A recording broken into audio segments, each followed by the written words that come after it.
Assalamualaikum warahmatullahi wabarakatuh. Saya Sukma Dewi Maharani dari kelas A4 Manajemen NPM 2018-020076. Di sini saya sedikit akan memaparkan materi mengenai kinerja manajerial. Dan presentasi ini ditunjukkan kepada Bapak Dr. Supawi Pawanang SEMM untuk memenuhi ujian akhir semester mata kuliah Ekonomi Manajerial. Pengertian kinerja manajerial. Kinerja manajerial adalah hasil dari proses aktivitas manajerial yang efektif mulai dari proses perencanaan, pelaksanaan, penatausahaan, laporan pertanggungjawaban, pembinaan, dan pengawasan. Variabel kinerja manajerial diukur dengan menggunakan instrumen self-rating yang dikembangkan oleh Mahoney dalam Alvar, di mana setiap responden diminta untuk mengukur kinerja sendiri ke dalam 8 dimensi, yaitu perencanaan, investigasi, pengkoordinasian, evaluasi, pengawasan, pemilihan staf, negosiasi, dan perwakilan, serta satu dimensi pengukuran kerja seorang kepala dinas, kepala bagian, dan kepala bidang secara keseluruhan.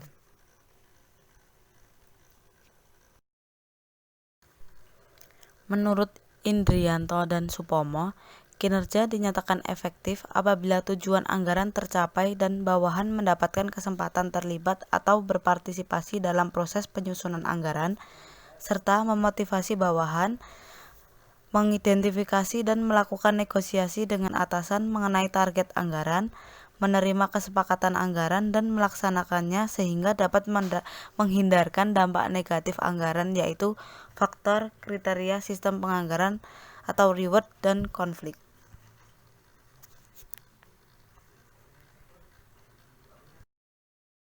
Penilaian kinerja manajerial. Menurut Kurnianingsih dan Indriantoro, dalam penelitiannya mengungkapkan dimensi untuk mengukur penilaian kinerja manajerial meliputi 8 dimensi, yaitu yang pertama kinerja perencanaan, yang kedua yaitu kinerja investigasi, yang ketiga kinerja pengkoordinasian, yang keempat kinerja evaluasi, yang kelima kinerja pengawasan, yang keenam yaitu kinerja pengaturan staf, yang ketujuh yaitu kinerja negosiasi, dan yang kedelapan yaitu kinerja perwakilan atau representasi. Yang pertama yaitu kinerja perencanaan. Kinerja perencanaan adalah kemampuan dalam penentuan kebijakan dan sekumpulan kegiatan untuk selanjutnya dilaksanakan dengan mempertimbangkan kondisi waktu sekarang dan yang akan datang. Yang kedua yaitu kinerja investigasi, adalah kemampuan dalam mengumpulkan dan menyampaikan informasi untuk catatan, laporan dan rekening, mengukur hasil, menentukan persediaan serta analisis pekerjaan. Yang ketiga, kinerja pengkoordinasian. Kinerja pengkoordinasian yaitu kemampuan dalam tukar-menukar informasi dengan orang di bagian organisasi lain untuk mengaitkan dan menyesuaikan program, memberitahukannya kepada bagian lain, dan hubungannya dengan manajer lain. Yang keempat yaitu kinerja evaluasi. Kinerja evaluasi adalah kemampuan dalam menilai dan mengukur proposal, kinerja yang diamati atau dilaporkan yang meliputi penilaian pegawai, penilaian catatan hasil, penilaian laporan keuangan, dan pemeriksaan produk. Yang kelima, kinerja pengawasan.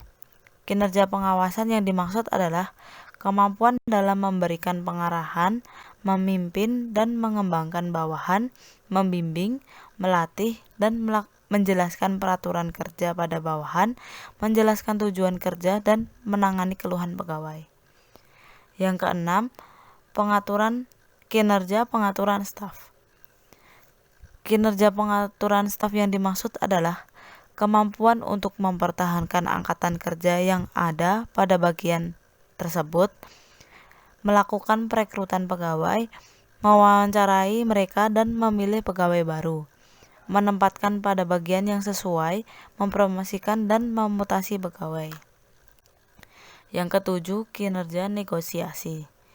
Kinerja negosiasi yaitu kemampuan dalam melakukan pembelian, penjualan atau melakukan kontrak untuk barang dan jasa, menghubungi pemasok dan melakukan tawar-menawar dengan penjual. serta tawar-menawar secara kelompok. Yang terakhir yaitu kinerja perwakilan atau representasi.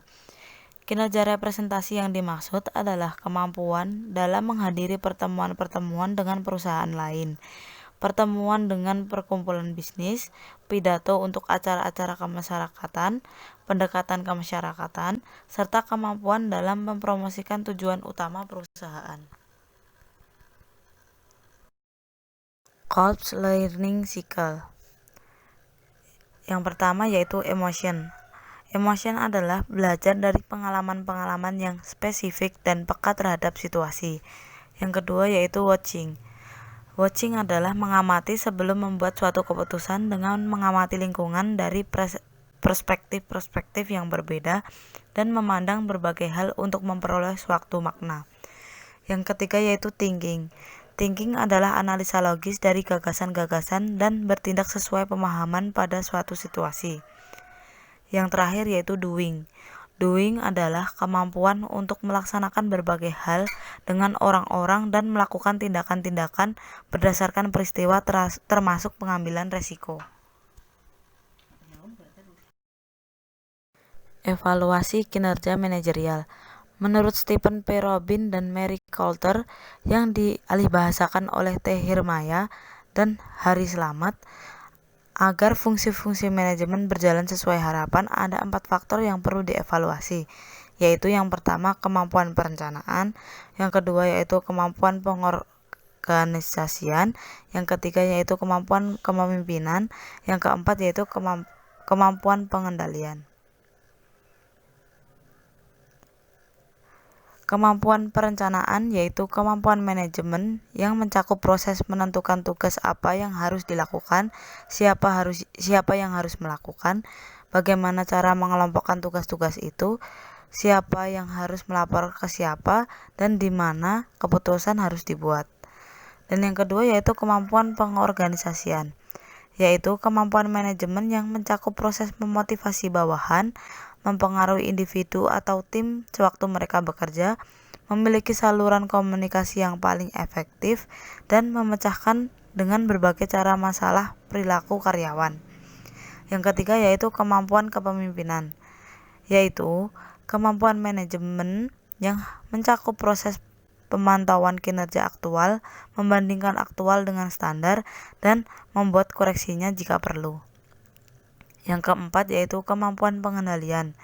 Kemampuan pengendalian adalah kemampuan manajemen yang mencakup proses mengidentifikasikan sasaran, menetapkan strategi untuk mencapai sasaran, dan menyusun rencana untuk mengintegrasikan dan mengkoordinasikan sejumlah kegiatan. Manfaat penilaian kinerja. Menurut Mangku Prawira, penilaian kinerja memiliki manfaat ditinjau dari berbagai macam perspektif pengembangan perusahaan, khususnya manajemen sumber daya manusia. Yang pertama yaitu perbaikan kinerja. Yang kedua, penyesuaian kompensasi. Yang ketiga, keputusan penetapan. Yang keempat, kebutuhan pelatihan dan pengembangan. Yang kelima, perencanaan dan pengembangan karir. Yang keenam, proses penempatan staf.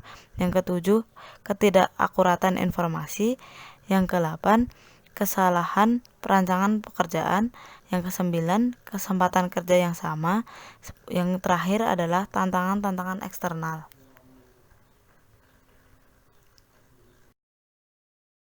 Tujuan penilaian kinerja menurut Mulyadi adalah sebagai berikut.